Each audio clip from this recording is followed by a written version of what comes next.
Howdy, this is Mackenzie Franklin from SideGame LLC here in Colorado Springs, Colorado, and today we're going to be talking about my top 10 board games that have modular boards. So basically, these are boards that are going to be randomized or changed during setup, or maybe even throughout the game, and that are going to provide a new and unique experience each time you dive into the game. So I really like games that employ this mechanism and just this setup in general. So that being said, let's go ahead and jump into the list. My number 10 is going to go to the game Messina 1347. The Black Plague has just begun, and you're going to be doing the best you can to save the different citizens of Messina, as well as help eradicate the sickness. So this is a very interesting game that has you starting in the game by setting up this board of modular tiles. And this is a worker placement game, so the tiles actually represent the spots that you're going to be at. You'll put a worker on a spot, trigger its effect, and then in future rounds, you'll actually move from where you are. So it gives you a map of Messina that you'll be traveling through. Now, as the game plays, you'll also have these empty spaces that you'll fill in with boat tiles telling you where to go. It's a very simple system, but I think it works really well, randomizes the setup, and introduces new and powerful tiles as you play. I think it works extremely well, and it's one that I do really enjoy playing. So that's my number 10, Messina 1347. My number 9 is going to go to the game of 5 Tribes, a game of variety of points, big point salad game here. You can be doing lots of things, but the main thing here is you're going to be taking a handful of meeples, dropping them on the board Mancala style, and whatever you land on, you activate that tile's effect, and then you also will activate the meeples that you dropped, essentially. The last meeple you drop, you remove those and trigger a special ability. These can be things like building different camels on the sites. These can be like building these temples or palm trees. You can also just trade for straight up money, recruit djinns for their super abilities, or get a bunch of trade goods that you can use for point scoring at the end of the game through set collection. Now, the map itself is going to be randomized. It's this huge 5x5 grid of tiles, and also those meeples are going to be put on the board randomly as well. So you have a whole bunch of variation from this setup, and I think it's really neat as this new puzzle is presented at the start of each game.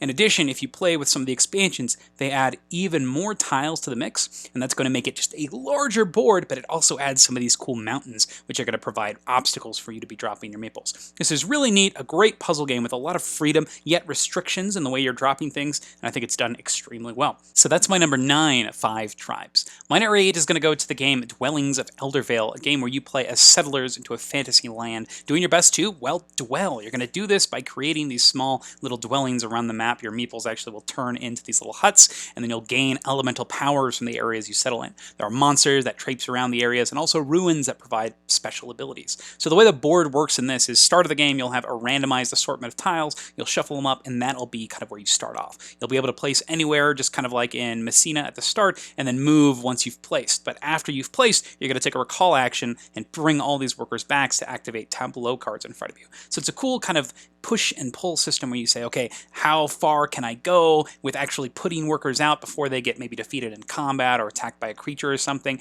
and how much can I do before I pull them back, and then make sure I'm getting value out of the cards in front of me. So I really like that the way the tiles are randomly set up, and they have a limited resource in the form of these treasure tiles, but they also are going to have this elemental power that you may be competing for. Some of the tiles also will spawn monsters with this little skull symbol, and they add for a lot of really neat, fun, thematic gameplay, and sometimes you can even take control of these monsters. So there's a lot of fun things to be had here, and I think the board does a great job in introducing new elements as the game continues. So that's my number 8, Dwellings of Eldervale. My number 7 goes to the game Food Chain Magnate, a game of fast food salesmanship, where you're going to be doing your best to sell as much food as humanly possible to make the most money and beat out your competitors. So the game starts with you having just yourself. You'll be playing cards, hiring new people, and then hopefully having a huge tree of employees that you'll get to use every round. You're going to be selling goods based on what's actually marketed to the people and then making money that way. Now the board itself is simply these square tiles, and you'll be making it based on the player count, but right from turn 1, you have to think about what potential things you can do, where you want to place your restaurant so that you can reach different houses, and then what different shops that you're going to be by so that you can maybe pick up drinks or even look out for your competitors. The game has a huge focus on who is the closest, as well as who's selling things for the cheapest, so having a place in a very good location makes it so that people will come and actually visit your restaurant over others. So right from turn 1, you have some strategy that you're going to be employing, and these tiles are very interesting with underpasses and overpasses, placements for your doors so that maybe if you run a drive-through, you can hit multiple sides of the city.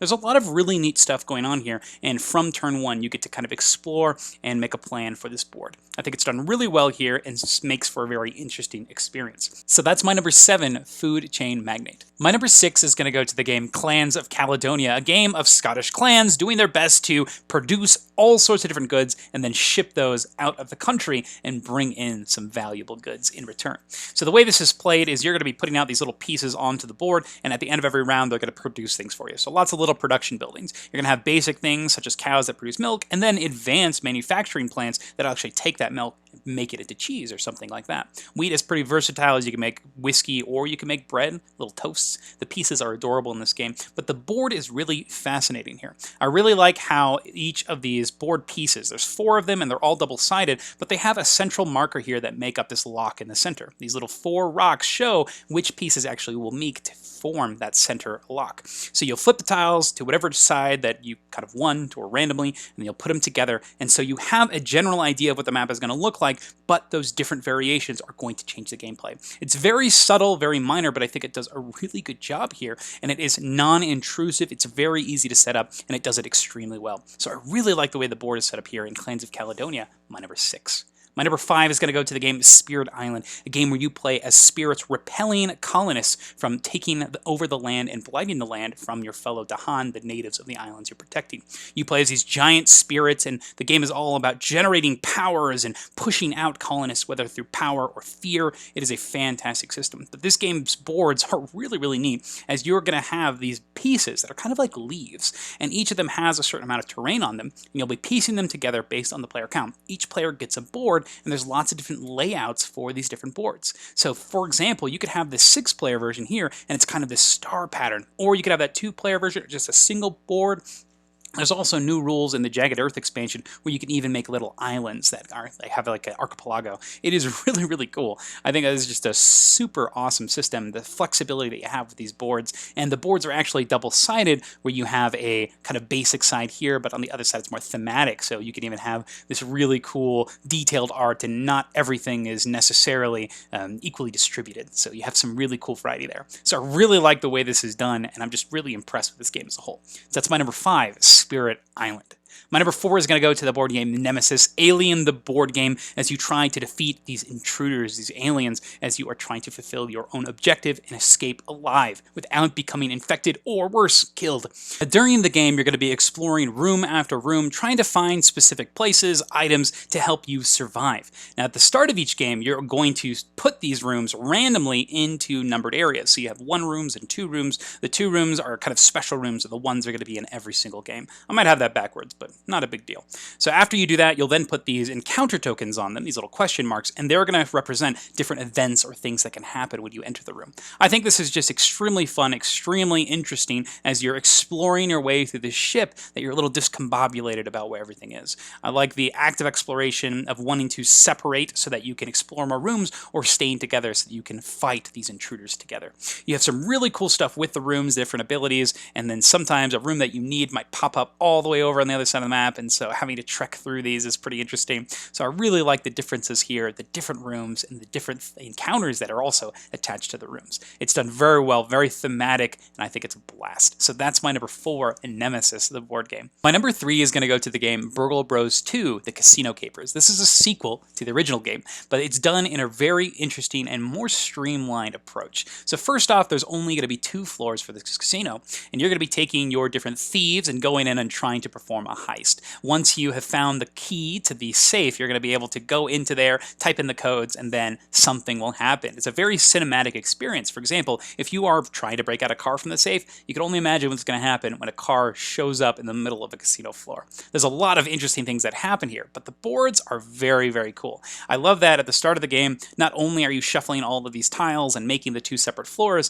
but you're also going to be distributing walls how you see fit. You can make the game more challenging by putting them in certain situations, or just try really unique layouts. Now, that being said, after you actually start the game, the board is a challenge in itself, because each of the tiles you can either just run into, or you can take some time and flip them over first to try to check what they are. This offers a really cool approach as, do you value the time more, or do you value the safety? I really like the decisions present here, and I love how it portrays this kind of casino heist and rushing in and the chaos that ensues. It's a great game, very thematic, amazing cooperative game, one of my favorites from from this year. Great game. That's number 3, Burgle Bros 2, The Casino Capers. My number 2 is going to go to the game Cloudspire, a tower defense MOBA style game where you take control of a faction, and this faction is going to be sending minions as well as heroes to the enemy fortress to try and defeat it.